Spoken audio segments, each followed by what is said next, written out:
Fala, amigos do Didi TV! E a apresentação do Dorival Júnior na seleção, hein? E nessa quinta-feira, Dorival foi apresentado na seleção brasileira e os repórteres caíram matando sobre a relação dele com o Neymar. Bom, o Brasil tem que aprender a jogar sem o Neymar. Teve também Galvão Bueno falando sobre a coletiva do novo técnico. Temos que voltar a ser protagonistas. Agora me acompanha até o final do vídeo que eu vou te mostrar tudo nos mínimos detalhes. E pra gente não perder tempo, vamos escutar o que o Dorival falou. Eu tô aqui de coração aberto, buscando fazer a primeira convocação do meu momento.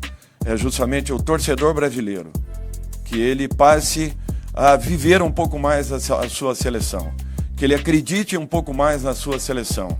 É natural que seja uma obrigação de todos nós que aqui estamos, fazermos o nosso melhor para que possamos entregar ao torcedor uma seleção confiável, uma seleção que volte a passar credibilidade a todos nós. Então eu peço de coração que o torcedor volte a participar do dia a dia da nossa seleção, que vivencie a nossa seleção como sempre foi. E num segundo momento, também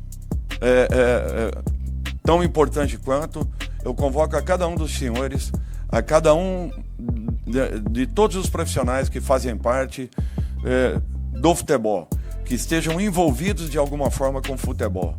O futebol brasileiro precisa de cada um de vocês. Nós não podemos nos dividir entre uma seleção com o nome, de repente, de Filipão, de Tite, de Mano Menezes, de Fernando Diniz. Não. Nós temos uma seleção brasileira, uma seleção do povo. Então, a partir de agora, não é a seleção do Dorival, é a seleção do povo brasileiro. Nós vamos... Eu acho que nós primamos por termos aí um futebol vistoso, bem jogado, mas acima de tudo efetivo. E nós não podemos deixar essas características. Nós temos que tentar manter o máximo possível, temos que voltarmos a protagonizarmos grandes jogos. Nós temos capacidade, qualidades e potencial suficiente para isso. Mas todos nós temos que entendermos um pouco mais o que representa essa seleção e acima de tudo, que cada um assuma um pouco mais as suas responsabilidades a partir do momento que sejam convocados. Os atletas têm que voltarem a sentir um pouco mais a camisa da seleção. Eu acho que em todas as equipes que eu cheguei, eu me adaptei à equipe. Eu nunca cheguei com um sistema pré-estabelecido, nunca faço isso. Eu procuro identificar aquilo que eu tenho nas mãos o mais rápido possível e a partir daí poder definir com as características de cada jogador o sistema que eu devo empregar. Números para mim são muito relativos. Eu não me apego muito a números, um 3-5-2, 4-3-3, para mim isso daí é balela. O que nós temos é que defender com o maior número possível e atacarmos também da mesma forma. O equilíbrio para mim é fundamental e o principal.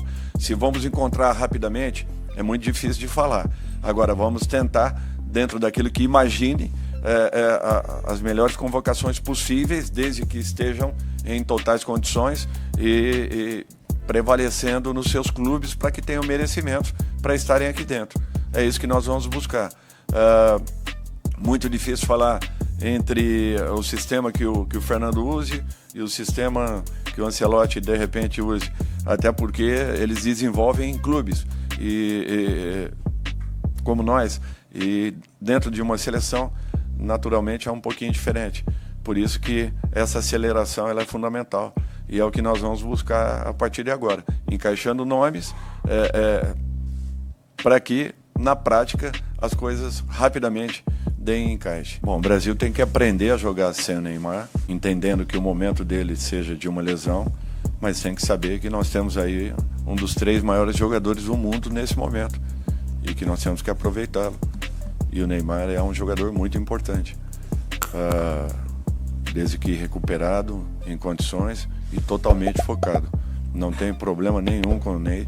A proporção que tomou aquela situação, ela foi além do que esperávamos, desnecessariamente. Nós, desde aquele momento mesmo, após a partida, nós já estávamos conversando, falando. A diretoria do Santos tomou uma posição, eu respeitei, apenas isso.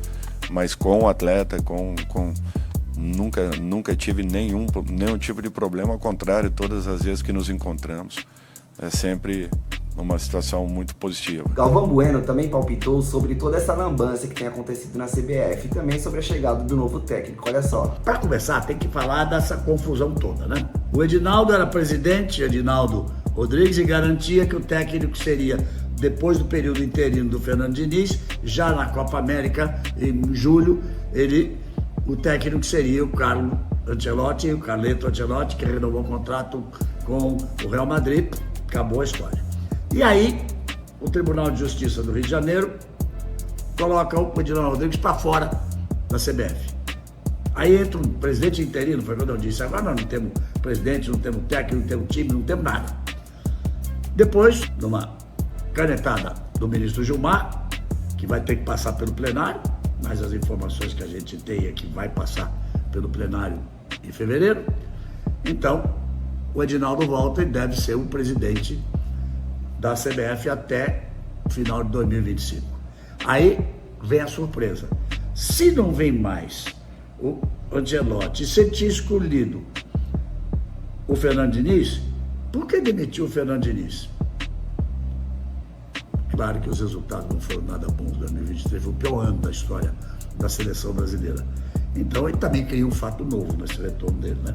E aí chama o Dorival Júnior para ser técnico. Mas na apresentação de hoje, o Dorival Júnior foi Dorival Júnior, que ele fez questão de frisar. Ele falou em superação, ele falou em obrigação, ele falou em apoio, ele falou em mudança, ele falou em reversão desse momento tão ruim do futebol brasileiro, ele falou em Neymar e ele falou em Zagallo.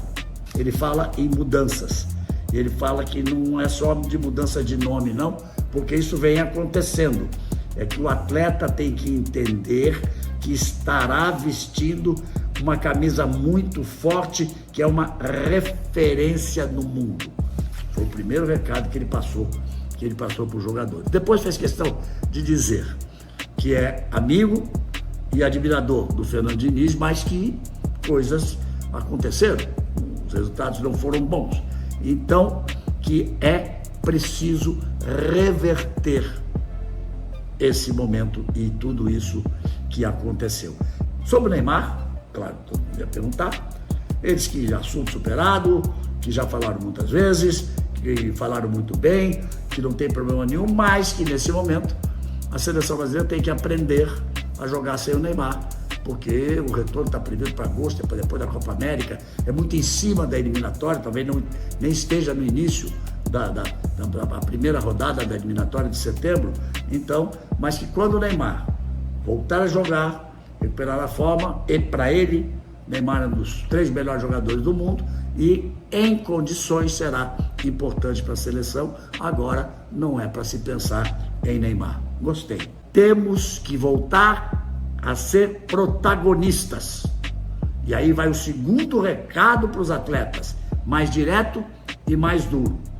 Os atletas têm que voltar a sentir e sentir mais mesmo a camisa da seleção, porque essa é a lição que Zagallo nos deixou. A gana, a garra, a vontade de ganhar o tempo todo. Belo recado, Dorival.